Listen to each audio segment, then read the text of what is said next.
Well, hey everybody, how you doing today? Hope you're well, staying coronavirus free, and enjoying your lovely winter weather wherever you are. For those of you down south of the equator, well, your winter weather is a lot better than what we get up here, I'll tell you. Especially us poor folks that are getting inundated with snow. But that's an aside. So, in light of current events around the world, in Europe, United States, Canada, other places, I thought it was time that we could sit back for a moment and take a look at Lord Alexander Fraser Tytler. Who is he, you ask? Well, let's find out real quick. So just a brief snippet of a biography so you know who he is and what I think what he had to say is important. So who was he? Well, Lord Alexander Fraser Tytler was born in Edinburgh, Scotland on October 15th, 1747. He died on the 5th of January, 1813. He was a respected advocate, judge, author, and historian. He served as a professor of universal history and both Greek and Roman antiquities at the University of Edinburgh. He also served as a senator of the College of Justice. His primary area of expertise was the study of democratic republics with representative governments. And here is what I find interesting. Here are some quotes from his writings. Quote, "A democracy cannot exist as a permanent form of government. It can only exist until the voters discover that they can vote themselves largesse from the public treasury. From that moment on, the majority always votes for the candidates promising the most benefits from the public treasury, with the result that a democracy always collapses over loose financial policy, always followed by a dictatorship." Did you get that? Always followed by a dictatorship. The average age of the world's greatest civilizations has been 200 years. These nations have progressed through this sequence. From bondage to spiritual faith, from spiritual faith to great courage, from courage to liberty, from liberty to abundance, from abundance to selfishness, from selfishness to apathy, from apathy to dependence, from dependence back into bondage. Just in case you didn't hear that, here again are those 8 stages or phases. The first, from bondage to spiritual faith. The second, from spiritual faith to great courage. The third, from courage to liberty.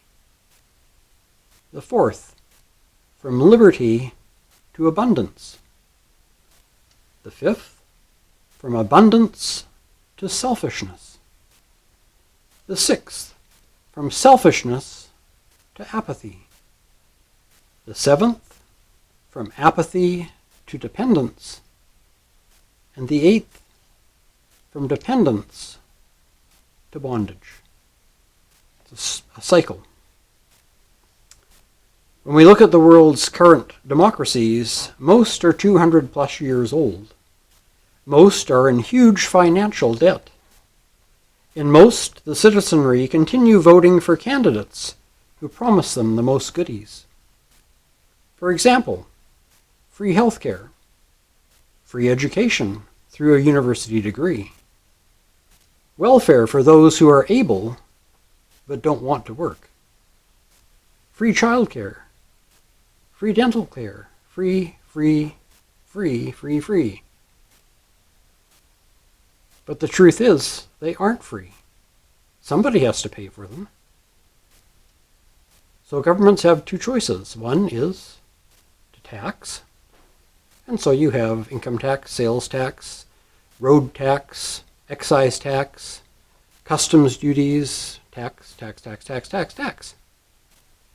I don't know where you are in the States, but right now in Canada, it's almost the middle of July before your first tax-free day. In other words, over 50% of your income goes in taxes, between property taxes, sales taxes, income taxes, road taxes, excise taxes, environmental fees, etc., etc. But these things are not free, as I said. We're paying for them out of our own pocket. And so the more we vote to receive free things, the deeper we dig into our own pockets. But unfortunately, no matter how deep our pockets are, the governments spend more than they can bring in. And so they print money. Do you remember when money used to actually be backed by gold or silver? Well, now money in most countries is merely of any value because the government says it is. Matter of fact, I quite often jokingly refer to our currency here in Canada as government coupons, because that's what they are. There's no precious substance or no precious metal or anything backing them up. A $20 bill is worth $20 because the Canadian government says it's worth $20. And so I can redeem that government coupon for $20 worth of goods. An employer can redeem that $20 bill for $20 worth of my labor. So they're just really coupons. They have no actual value. It's not like a $20 gold coin that at one time was worth $20 worth of gold. Or a silver coin, which now, I mean, you can have a silver dollar now, and I don't know what the price of silver is, but say it's worth 20 bucks. But, our currencies now, and I know in Canada and the US anyway, only have value because the government stands behind them. So if the government falls, the currency is worth nothing. So I encourage you, take a look at your country and ask yourself, at which of the 8 phases or stages are we? Sadly, I believe many of us are in phase 6 or 7. None of us have gone to stage 8 yet, but it's coming. It's on the horizon. So take a minute. Don't be apathetic. We don't want to be in that stage already, because apathy is what will do us in. So take a moment, grab yourself a cup of coffee, and think about that. What stage is your country in? Now, I don't believe this is carved in stone. I believe if the citizenry of a country wake up and realize where they're at, it's not too late to turn things around. But if we take the apathetic route and think, well, I'm just one person, what can I do? Or, well, it's out of my hands, so I'll just sit back and go with the flow. Well, then you get what you get. Anyway, like I say, just some food for thought. This is a little more serious than what I usually do, I know. But when I watch what's going on in the world around us, it's scary. So I hope this gives you a moment of pause, gives you some food for thought.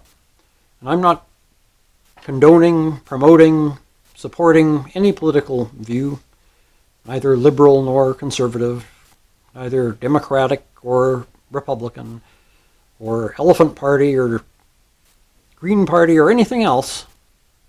It doesn't matter what the party is. If they can't truly pay for the things they promise, it will lead down the road to bankruptcy.